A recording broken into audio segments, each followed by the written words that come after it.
Hello everyone, once again welcome back to All About Mathematics. If you like our content, don't forget to like, share and subscribe our channel. So, आज के इस video में हम CUCET 2018 MSc entrance के paper के linear algebra के question discuss करने वाले हैं। सो प्रीवियस वीडियो में मैंने आपको फर्स्ट थिंग इज दैट ये बताया था कि CUCET में 50 question general science GK and general mathematics general aptitude उनसे आते हैं एंड बाकी 50 आपके कंसर्न डोमेन से आते हैं। बट सॉरी, मैंने दोबारा उस पर देखा, देन यहाँ से 25 क्वेश्चन तो आपके जीके रीजनिंग और जनरल साइंस जनरल एप्टीट्यूड उनसे आते हैं एंड देन बाकी बचे हुए सारे क्वेश्चन आपके सब्जेक्ट के डोमेन से आते हैं। So first thing is that sorry, मैंने प्रीवियस वीडियो में ये गलत बता दिया था। एंड देन अब शुरू करते हैं आज के इस वीडियो के बारे में, जिसमें हम सेंट्रल यूनिवर्सिटी के एमएससी एंट्रेंस के 2018 के लीनियर अलजेब्रा के क्वेश्चन 1 बाय 1 डिस्कस करेंगे। सो उनमें कुछ ट्रिक्स भी काम मिलेंगे एंड देन स्टार्ट करते हैं फर्स्ट क्वेश्चन से। This question is question number 29। In this question given that the diagonal element of Hermitian matrix are. So Hermitian matrix के डायगोनल एलिमेंट्स हमें बताने क्या होंगे। First option complex number, second option है real number, third option natural number and last option none of this. So अगर Hermitian matrix की बात करें, हमारे पास प्रॉपर्टी होती है। आप लोगों को एक बार प्रॉपर्टीज सारी मैट्रिसेस के बारे में देखनी चाहिए कि आइगन वैल्यूज उनके कहाँ से बिलोंग्स करती है, उनके एलिमेंट्स कहाँ से बिलोंग्स करते हैं, देन कुछ स्पेसिफिक प्रॉपर्टीज़ होती है। देन उन प्रॉपर्टीज़ के बारे में अगर डिस्कस करें तो हर्मिटियन मैट्रिक्स की जो डायगोनल एलिमेंट होते हैं वो रियल नंबर्स होते हैं। सो यहाँ से ऑप्शन बी करेक्ट आ जाएगा। ठीक है, तो एक बार आप प्रॉपर्टीज जाके ज़रूर देखिएगा। पेपर में जाने से पहले एक बार सारे मैट्रिसेस के बेसिक प्रॉपर्टीज़ देख के जाइएगा, क्योंकि हर साल पेपर में 2 से 3 क्वेश्चन तो एटलीस्ट डायरेक्ट प्रॉपर्टी बेस्ड ही आते हैं। So now come to the next question. This question is question number 30। In this question given that the vectors यहाँ से -1 0, -1/4, 1/3, -1/3 0 एंड 0, 1/2, 1/2 आर। तो 3 वेक्टर्स दिए हुए हैं, ये बताने एल आई है, एल डी है, कांस्टेंट है या नन ऑफ दिस है। सो अगर वेक्टर्स की L I and L D conditions की बात करें तो कोई भी matrix L I and L D कब होगी, तो किसी भी सेट को L I and L D किस टाइप से प्रूफ करते हैं। इसके लिए अगर कोई भी सेट एल आई होगा देन उसका अगर मैट्रिक्स रिप्रेजेंटेशन करेंगे देन एल आई के केस में वहाँ से उसका डिटर्मिनेंट ऑफ ए, मतलब कोई भी मैट्रिक्स ए अगर हमने बनाई है एंड अगर वो एल आई है उसके वेक्टर्स, देन उसका जो डिटर्मिनेंट आएगा वो नॉन ज़ीरो आएगा। और अगर वो एल डी होगी देन उस केस में उसका डिटर्मिनेंट ज़ीरो आ जाएगा। तो ये सिंपल सी कंडीशन हमें याद रखनी है। तो यहाँ से हमें 3 वेक्टर्स ये दिए हुए हैं, इन्हें पहले मैट्रिक्स रिप्रेजेंटेशन में लिखेंगे एंड देन मैट्रिक्स रिप्रेजेंटेशन में लिखने के बाद उसका डिटर्मिनेंट चेक करेंगे वो ज़ीरो आता है या नॉन ज़ीरो। तो यहाँ से हमने तीनों वेक्टर्स को मैट्रिक्स रिप्रेजेंटेशन में लिख लिया। देन अब इस मैट्रिक्स का डिटर्मिनेंट निकालेंगे। देन सिंपली हमने डिटर्मिनेंट एक्सपेंशन से निकाल लिया। सो डिटर्मिनेंट आया -2/24 which is equals to -1/12। Then this one is does not equals to 0। So determinant के लिए मैंने कहा अगर डिटर्मिनेंट नॉन जीरो आए देन वेक्टर्स एल आई होंगे। So this one is implying vectors are L I. So अगर vectors L आई है then यहाँ से ऑप्शन ए करेक्ट हो जाएगा, जो कह रहा है linearly independent. So option A यहाँ से करेक्ट हो गया। सो ये सिंपल कंडीशन ध्यान रखनी है। CUCET के एमएससी एंट्रेंस में ये क्वेश्चन प्रीवियस ईयर यानी 2019 में भी ये क्वेश्चन पूछा गया है। सो इस ईयर में भी पूछा गया, तो इम्पॉर्टेंट टॉपिक है, ये भी आपको ध्यान रखना चाहिए। Next question is question number 31। In this question given that A and B are 2 मैट्रिसेस, देन ऑप्शन ए कह रहा है rank of AB equals to rank of B transpose A transpose. Option B कह रहा है rank of AB equals to rank of A transpose B transpose. Option C कह रहा है rank of A B not equals to rank of A B transpose and last option none of this. तो ये question करने के लिए ए और B हमें 2 मैट्रिसेस दी हुए। सो अगर ए और बी 2 मैट्रिसेस दी हुई है then rank of A equals to rank of A transpose होता है, ये बेसिक कंडीशन है। एंड ए बी ट्रांसपोज को हम लिख सकते हैं B transpose A transpose. So बस ये 2 रिजल्ट हमें अप्लाई करने हैं। ये 2 रिजल्ट अगर अप्लाई करें तो ये क्या अप्लाई करेंगे, यहाँ से अगर इसके लिए देखिए rank of A transpose A B transpose equals to B transpose A transpose, और यहाँ से हमने कहा है rank of A equals to rank of A transpose. So ये अप्लाई करता है rank of A B transpose equals to rank of B transpose A transpose. So simply यहाँ से ऑप्शन ए करेक्ट आ गया, जो कह रहा है rank of A B equals to rank of B transpose A transpose. So option A यहाँ से correct आ गया, सिंगल करेक्ट है। सो बाकी के ऑप्शन डिस्कार्ड हो गए। ठीक है। So now come to the next question. In the next question the value of determinant, हमें यहाँ से 3x3 एक डिटर्मिनेंट दिया, उसकी वैल्यू निकालनी है। सो यहाँ से या तो हम सिंपली एक्सपेंशन करके 1 by 1 प्रोसेस लगाते हुए क्वेश्चन कर लें, या फिर सिंपल ट्रिक्स इसमें अप्लाई करेंगे, नॉर्मल रिजल्ट्स अप्लाई करके इजीली क्वेश्चन को भी कर सकते हैं। सो हम यहाँ से कुछ ट्रिक्स या फिर रिजल्ट अप्लाई करते हुए क्वेश्चन को करते हैं। सो यहाँ से हमें 3x3 डिटर्मिनेंट दिया हुआ है ये, ठीक है। सो यहाँ से अगर इनमें देखें, यहाँ से बी सी है, यहाँ से ए है एंड देन यहाँ से ए बी है। सो यहाँ से ए मिसिंग है, यहाँ से बी मिसिंग है एंड देन यहाँ से सी मिसिंग है।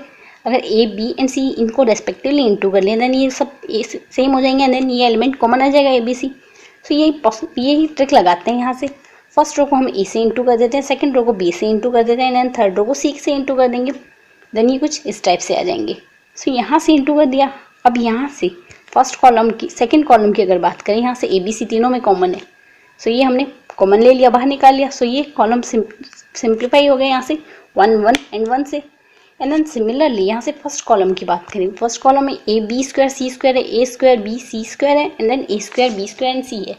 सो यहाँ से भी हम ए बी सी कॉमन ले लेंगे, ठीक है। यहाँ से ए बी सी कॉमन लेने से फर्स्ट एलिमेंट हो गया बी सी में, यहाँ से ये एलिमेंट चेंज हो गया ए इंटू सी में and then last element change हो गया ए इंटू बी में। तो सिंपली हमारे पास बाद में डिटर्मिनेंट ये बना है।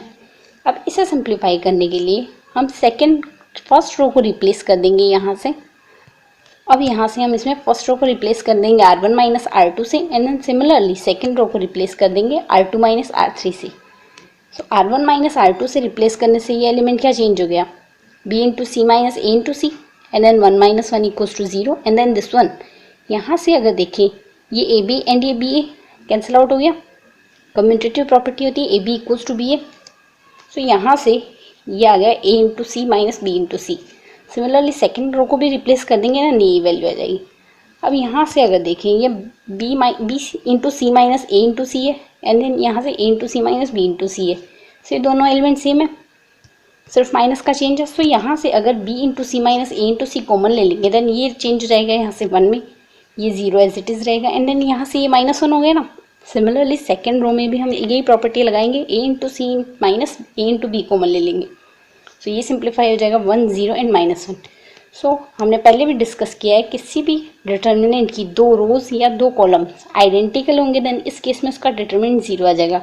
यहाँ से ये दोनों रोज इसकी आइडेंटिकल होगी, सो इसका डिटर्मिनेंट ओवरऑल क्या आएगा 0, और डिटर्मिनेंट 0 आना यहाँ से कौन सा ऑप्शन करेक्ट हो जाएगा, यहाँ से हमारे पास ऑप्शन डी करेक्ट हो जाएगा जो कह रहा है डिटर्मिनेंट 0।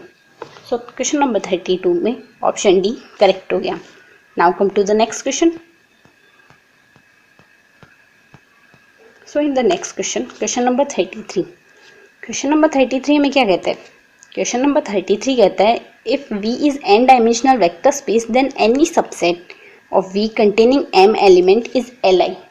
इफ सो कोई भी V n डायमेंशनल हमारे पास वेक्टर स्पेस गिवन है and then V containing m vectors is Li, V में m वेक्टर्स Li है, then if m is less than n, n is less than m, m equals to n and none of this. So कोई भी n dimensional vector space है and उसमें m vectors Li होंगे। m कितने vectors Li हो सकते हैं, so first of all n dimensional vector space है तो इसमें कितने एलिमेंट्स कंटेन होंगे, n हाईएस्ट n एलिमेंट ही कंटेन हो सकते हैं, तो इसमें से भी m वेक्टर्स Li है। देन ये क्या इम्प्लाई करता है, या तो m लेस देन n होगा या m इक्वल्स टू n होगा, तभी वो Li हो सकता है क्योंकि सेट में इतने एलिमेंट है। देन उतने ही एलिमेंट्स में से Li और उतने में से Ld होंगे। सो अगर सारे Li होंगे देन इस केस में इक्वल्स टू का केस आ जाएगा, देन कम Li होंगे then m less than n का केस आ जाएगा ना। तो सिंपली यहाँ से option A and option C दोनों करेक्ट होंगे।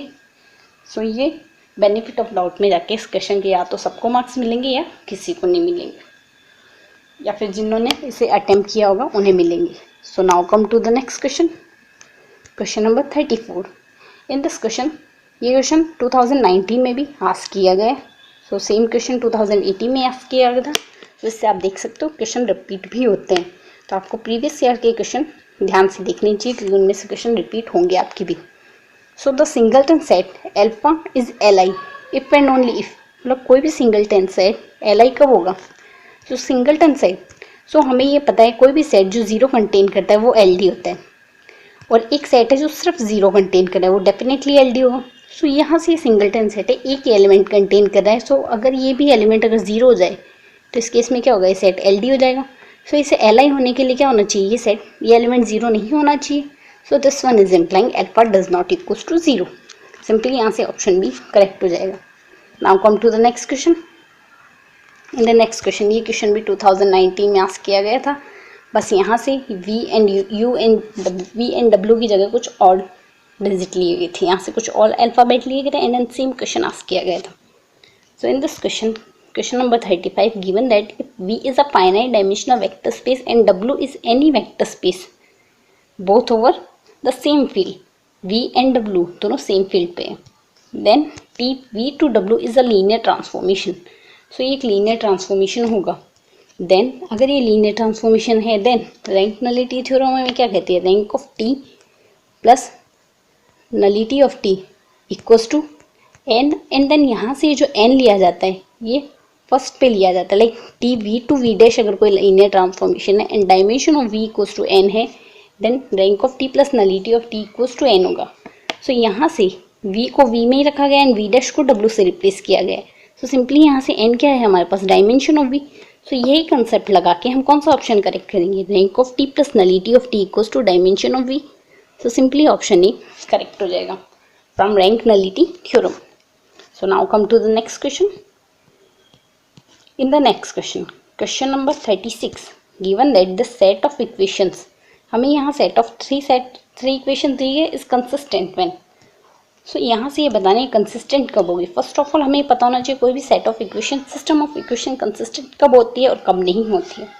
एंड देन साथ ही यहाँ से ये जो 2z दिया हुआ है, यहाँ से ये z को हम x से रिप्लेस कर देंगे क्योंकि तभी आंसर पॉसिबल है, अदरवाइज इसका आंसर पॉसिबल नहीं है। क्योंकि अगर इसे z से रिप्लेस रहने देंगे then rank of a equals to 3 आएगी एंड देन कुछ कंक्लूजन नहीं निकल रहा है ओवरऑल इक्वेशंस का। सो यहाँ से x की जगह z आ रहा है यहाँ से। तो सिस्टम ऑफ इक्वेशन कंसिस्टेंट कब होगी, हमें सिस्टम ऑफ इक्वेशंस यहाँ से ये गिवन है एंड देन ये कंसिस्टेंट होगी friend only rank of a equals to rank of a भी आए, देन यहाँ से इसे हम ax इक्वल्स टू b में रिप्लेस करते हैं। तो यहाँ से a तो यहाँ से आएगा एंड देन ये है b हमारे पास column vector. So rank of a यहाँ से क्या आएगा, अगर इसको देखें देन यहाँ से इसकी रैंक क्या आएगी, इसकी रैंक आएगी हमारे पास 2। So rank of a equals to rank of a भी आने का मतलब है यहाँ से इसकी रैंक भी 2 आनी चाहिए। सो ये हमारे पास 3x3 में आया है। सो 3x3 की किसी भी मैट्रिक्स की अगर रैंक 2 आएगी देन इसका मतलब उसका क्या होगा, डिटर्मिनेंट 0 होगा। सो अगर इसका डिटर्मिनेंट 0 होगा देन हम इसे सिंप्लीफाई कर लेंगे, इसका डिटर्मिनेंट 0 आ जाएगा। सो अगर डिटर्मिनेंट 0 आएगा देन सिंप्लीफाई करने पर हमारे पास इक्वेशंस लास्ट में क्या बनेगी, -7k + 7t equals to 0 and this one is implying k equals to 10। So k equals to अगर 10 होगा देन यहाँ से कौन सा ऑप्शन करेक्ट होगा, यहाँ से सिंपली ऑप्शन डी करेक्ट आ जाएगा। ठीक है। So now come to the next question.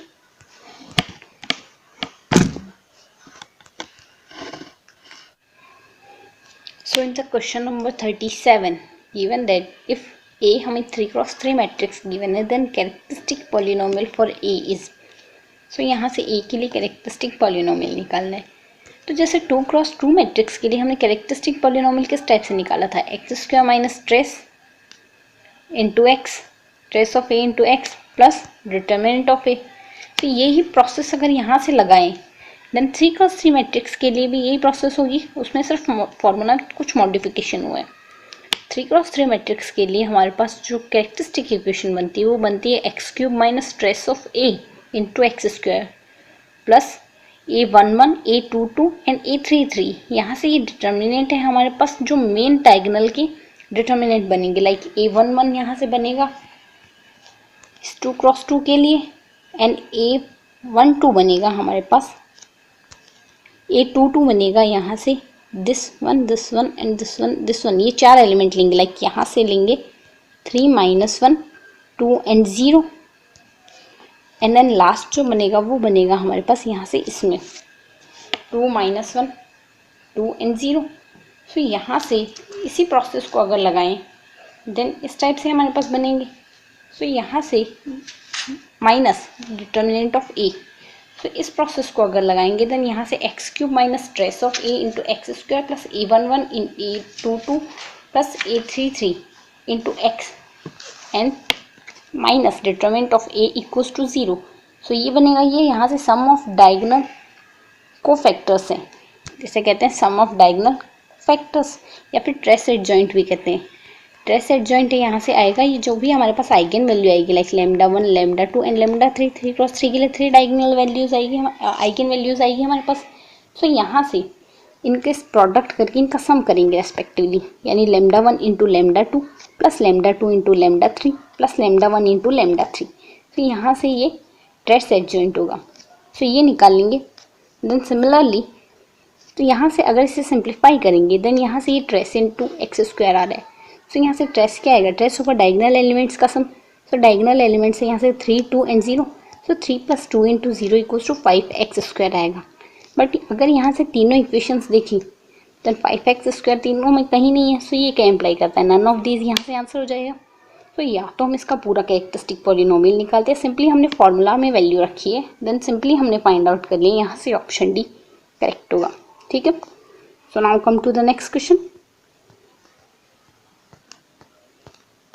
In the next question, first question तो स्टेटमेंट बेस्ड है, तो आपको स्टेटमेंट डेफिनेटली देखने ही चाहिए। If two vectors are linearly dependent then for some scalar C, मतलब कोई भी दो वेक्टर लीनियरली डिपेंडेंट है देन किसी स्केलर सी के लिए कौन सी वैल्यू करेक्ट होगी।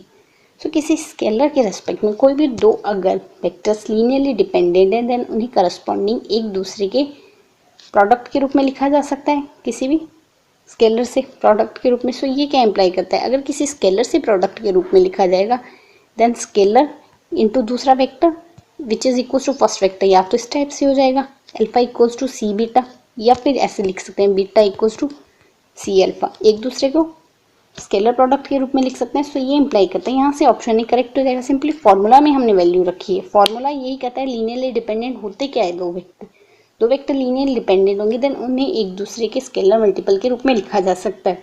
सो फॉर्मूला ये इम्प्लाई करता है, यहाँ से ऑप्शन ही करेक्ट होगा। इसके लिए हमें डेफिनेशंस अच्छे से आनी चाहिए लीनियरली इंडिपेंडेंट एंड डिपेंडेंट की, तब हम ये क्वेश्चन विद इन 2 सेकेंड कर सकते हैं। Now come to the next question. यहाँ से नेक्स्ट क्वेश्चन हमें कह रहा है question number 39, if m is an eigenvalue of a, eigenvalues if a matrix m has eigenvalues 1 and 4 with corresponding eigenvectors, यहाँ से हमें दो eigenvectors ये given है respectively, then हमें m की वैल्यू बतानी है। ठीक है, सो eigenvalues हमें दे दी, eigenvectors हमें दे दिए। सो हमें मैट्रिक्स पूछिए कौन सी होगी। सो अगर मैट्रिक्स में वैल्यू रखें तो किसी भी मैट्रिक्स के लिए Ax equals to lambda x होता है, जहाँ A तो वो मैट्रिक्स है, X उसका आइगन वेक्टर है, आइगन वैल्यू लैम्डा के करस्पॉन्डिंग। ठीक है, सो अगर M हम अज्यूम करें 2x2 की कोई मैट्रिक्स ABCD हमने अज्यूम कर लिए, देन अगर इसका कोई वेक्टर X है, X हमें यहाँ से 1 - 1 एंड देन दूसरा वेक्टर हमें यहाँ से क्या गिवन है 2 and 1। सो 1 - 1 अगर आइगन वेक्टर है then Ax equals to lambda x है, लैम्डा इक्वल्स टू 1 की करस्पॉन्डिंग x की वैल्यू है। सो सिंपली हमने यहाँ वैल्यू पुट कर दी। सो सिंप्लीफाई अगर करते हैं देन इसको इससे इंटू करेंगे then a - b equals to right hand side में एलिमेंट 1 के इक्वल आएगा एंड देन यहाँ से c - d इक्वल्स टू -1 आएगा। सिंपली प्रोसेस हमने लगाई है। सो यहाँ से a - b इक्वल्स टू 1 आ रहा है and c - d equals to -1 आ रहा है। So a - b equals to 1। So यहाँ से क्या इम्प्लाई कर रहा है, यहाँ से a की वैल्यू -4 एंड b की वैल्यू -8 है। So a - b equals to -1 आया क्या, नहीं, -4 + 8 which does not equals to 1। So option A discard हो गया। ठीक है, similarly option B a - b equals to 9 + 8 does not equals to 1। So ये ऑप्शन भी डिस्कार्ड हो गया, दो ऑप्शन डिस्कार्ड हो गया। Similarly option C 2 - 2 equals to 0 does not equals to 1, C option भी डिस्कार्ड हो गया। तो बचा ऑप्शन डी, और ऑप्शन डी इन दोनों प्रॉपर्टीज़ को होल्ड करता है, a - b equals to 1 and c - d equals to -1। So option D यहाँ से सिंपली करेक्ट हो गया। तो प्रोसेस आपको ध्यान रखनी है किस टाइप से करते हैं अगर eigen vectors and eigen values given हो। ठीक है, so now come to the next question. In the next question given that if V is the vector space of m cross n matrices over the field K then dimension of V is, मतलब V हमारे पास कोई vector space given है field K पर m cross n matrices का, then V की dimension हमें बतानी है। सो डायमेंशन क्या होती है, एल आई एंट्रीज कितनी होगी, लीनियरली इंडिपेंडेंट कंडीशन यहाँ कितनी होगी। So m cross n matrices हैं देन इसमें m रोज होंगी करस्पॉन्डिंगली और n कॉलम्स होंगी। ठीक है, so m rows and n columns, तो टोटल कितनी एंट्रीज होंगी यहाँ से, m × n एंट्रीज होंगी यहाँ से टोटल एंट्रीज मैट्रिक्स में। जैसे 3x3 की मैट्रिक्स होगी देन उसमें 9 एंट्रीज होगी, 3x2 की मैट्रिक्स होगी उसमें 3 इंटू 2 इक्वल्स टू 6 एंट्रीज होगी। सिमिलरली m×n की मैट्रिक्स में कितनी एंट्रीज होंगी, m इंटू एन। सो ये क्या इम्प्लाई करता है, m इंटू एन अगर एंट्रीज होगी देन कितनी li एंट्रीज होगी। अदर तो कोई हमें कंडीशन गिवन नहीं है कि ट्रेस इतना होगा या फिर डिटर्मिनेंट इतना होगा या फिर कुछ और एंट्रीज की स्क्यू सिमेट्रिक होगी या सिमेट्रिक होगी, इस टाइप से कुछ और कंडीशन नहीं given. So total entries m into n, यही एल आई कंडीशन होगी। सो ऑप्शन डी यहाँ से क्या हो गया, करेक्ट हो गया। Dimension of v equals to m into n which is equals to L I condition. ठीक है, सो ऑप्शन डी करेक्ट हो गया। Now come to the next question, question number 41। In this question given that m is 7×5 matrix with rank 3 and n is 5×7 matrix with rank 5, then rank of mn find out करनी है। ठीक है, so rank of mn find out अगर करनी है then if m is m×p matrix, n is p×n matrix, then rank of mn क्या होगी हमारे पास, less than equals to minimum rank of m और n and greater than equals to rank of m plus rank of n minus p। So यहाँ से यही condition apply करते जाते हैं एंड देन सिंप्लीफाई करते जाते हैं।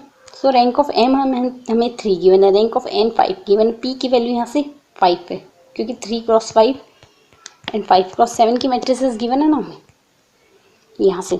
सो p की वैल्यू 5 आ गई एंड रैंक ऑफ mn यहाँ पुट कर दिया। देन मिनिमम रैंक, m की रैंक हमारे पास 3 है, n की रैंक हमारे पास 5 है, इनमें मिनिमम क्या है 3। देन यहाँ से मिनिमम 3 आ गया एंड देन यहाँ से 3 + 5 - 5 which is equals to 3। So rank of mn is less than equals to 3 and greater than equals to 3। So ये क्या इम्प्लाई कर रहा है, रैंक इक्वल्स टू 3। सो 3 अगर रैंक है सो ऑप्शन डी यहाँ से करेक्ट हो गया। ठीक है, now come to the next question. So in the next question given that the eigen values of skew symmetric matrices are, ये भी 2019 में क्वेश्चन पूछा गया है, रिपीटेड क्वेश्चन है ये भी। सो स्क्यू सिमेट्रिक मैट्रिक्स की आइगन वैल्यू या तो 0 होती है या फिर प्योरली इमेजिनरी होती है। सो इस रिजल्ट से ऑप्शन सी करेक्ट हो जाएगा। Now come to the next question. In the next question the system of simultaneous linear equation, हमें 2 लीनियर इक्वेशन गिवन है एंड देन पूछा गया इसमें कितने सॉल्यूशंस होंगे, no solution, unique solution, infinitely many solution, more than 2 but finitely many. So यहाँ से अगर ax इक्वल्स टू b से कंपेयर करें इसे, so ax equals to b, b की वैल्यू यहाँ से 0 है। ठीक है, सो ये होमोजीनियस सिस्टम ऑफ इक्वेशन है। होमोजीनियस सिस्टम ऑफ इक्वेशन में अगर rank of a equals to m×n matrix के लिए rank of a equals to अगर n हो जाए देन इस केस में यूनिक 0 सॉल्यूशन एग्जिस्ट करता है, और अगर rank of a less than n हो जाए देन इस केस में infinite non zero solution exist करेंगे including x equals to 0। So यहाँ से ये हमें 2×3 की मैट्रिक्स गिवन है, 2 रोज है एंड देन यहाँ 3 कॉलम है। सो ये 2×3 की मैट्रिक्स है। सो रैंक ऑफ ए यहाँ से डेफिनेटली लेस देन 3 आएगी, रैंक या तो 2 आएगी लेस देन 2 आएगी, बट 3 तो डेफिनेटली नहीं आएगी। So rank of A must be less than 3। So if rank of A less than n then infinite non zero solution exist करेंगे। सो सिंपली यही रिजल्ट अप्लाई करके हम इजीली ऑप्शन सी करेक्ट कर सकते हैं, infinitely many solutions in R cube. ठीक है, so यहाँ से ऑप्शन बी नहीं सी करेक्ट होगा। यहाँ से मैंने गलती से बी लिख दिया है बट यहाँ से ऑप्शन सी करेक्ट होगा। ठीक है, now come to the next question. So in this question given that, ये फिर से हमें 2×2 मैट्रिक्स गिवन है एंड देन इसके लिए कैरेक्टरिस्टिक पॉलिनोमियल फाइंड आउट करना है। ये 2×2 मैट्रिक्स है and which of the following is 0 matrix. तो यहाँ से कैरेक्टरिस्टिक पॉलिनोमियल फाइंड आउट करने हैं and every matrix satisfy its characteristic polynomial. 2×2 की मैट्रिक्स के लिए कैरेक्टरिस्टिक पॉलिनोमियल कैसे निकालते हैं, x² minus trace of a into x plus determinant of a equals to 0। So यहाँ से ट्रेस ऑफ a क्या है, sum of diagonal elements 2 - 1 which is equals to 1, trace आ गया 1, डिटर्मिनेंट क्या आएगा -2 - 3 which is equals to -5। So simply x² minus trace of a plus determinant of a value put कर देंगे, x² minus x minus 5 equals to 0 and every matrix satisfy its characteristic polynomial. Then यहाँ से x की जगह a put कर देंगे, then value आ जाएगी a² minus a minus 5 equals to 0। Then this one is implying, यहाँ से ऑप्शन ए करेक्ट हो जाएगा। सो ये कैरेक्टरिस्टिक पॉलिनोमियल के भी 2 से 3 क्वेश्चन बनते हैं हर साल पेपर में। सो आप ध्यान रखिएगा इस क्वेश्चन को एंड कैसे अटेम्प्ट करना है वो भी इजीली होगा। So now come to the last question of this video. This one is question number 45. In this question given that rank of linear transformation हम given है t r cube to r cube. Sorry, t r cube to r cube ही है ये. Defined by t x y z equals to y 0 z is. Then हम इसकी rank निकालें. सो मैंने पहले भी आपको बताया है मैट्रिक्स के लिए भी अगर रैंक निकालते हैं देन उसमें लीनियरली इंडिपेंडेंट एंट्रीज देखी जाती है डायमेंशन के लिए. एंड देन यहाँ से भी अगर डायमेंशन निकालेंगे देन यहाँ से इसके लिए डायमेंशन 3 आ जाएगी. सो डायमेंशन तो यहाँ 3 आ गई बट रैंक क्या आएगी. यहाँ से जो राइट हैंड साइड में जितनी LI एंट्रीज होगी वो इसकी रैंक हो जाएगी. क्योंकि अगर इसके लिए लीनियर ट्रांसफॉर्मेशन लिखेंगे देन 1 इसके लिए बेसिस आएगा हमारे पास 1 0 0 0 1 0 एंड 0 0 1. सो इसके लिए बेसिस निकालेंगे. बेसिस ये है. सो ट्रांसफॉर्मेशन निकालेंगे देन ट्रांसफॉर्मेशन से उसकी रैंक निकालेंगे. एक तो ये तरीका है. इसके अलावा यहाँ से LI एंट्रीज डायरेक्टली देख लीजिए कितनी LI एंट्रीज हैं. एक Y इंडिपेंडेंट एंट्री एक Z independent entry. So total number of independent entries क्या है 2. सो इसकी रैंक क्या हो जाएगी 2. सिंपली एक ही प्रोसेस भी. और अगर आप बेसिस के रेस्पेक्ट में मैट्रिक्स निकालेंगे तो 1 0 0 के रेस्पेक्ट में हमारे पास जो कॉलम आएगा वो 0 0 0 आ जाएगा. फिर नेक्स्ट कॉलम है हमारे पास नेक्स्ट बेसिस की एंट्री 0 1 0. तो इसके रेस्पेक्ट में एंट्री आएगी हमारे पास ये. And then last entry 0 0 1. तो इसके रेस्पेक्ट में एंट्री आएगी. सो इसके लिए हमारे पास रैंक क्या आएगी. इसके लिए नलिटी आएगी 1 क्योंकि एक कॉलम कम्प्लीटली 0 या फिर एक रो कम्प्लीटली 0 है. सो इसके लिए रैंक तो आएगी 2 एंड नलिटी आएगी 1. एक तरीका ये है. तो यहाँ से भी हमारे पास ऑप्शन C करेक्ट आएगा. ठीक है. सो आज के इस वीडियो में हमने सेंट्रल यूनिवर्सिटी के MSc मैथमेटिक्स के एंट्रेंस के 2018 के सारे लीनियर अलजेब्रा के क्वेश्चन डिस्कस कर लिए. सो अगर आपको वीडियो पसंद आया तो वीडियो को लाइक शेयर एंड चैनल को सब्सक्राइब करना ना भूलें. Thank you.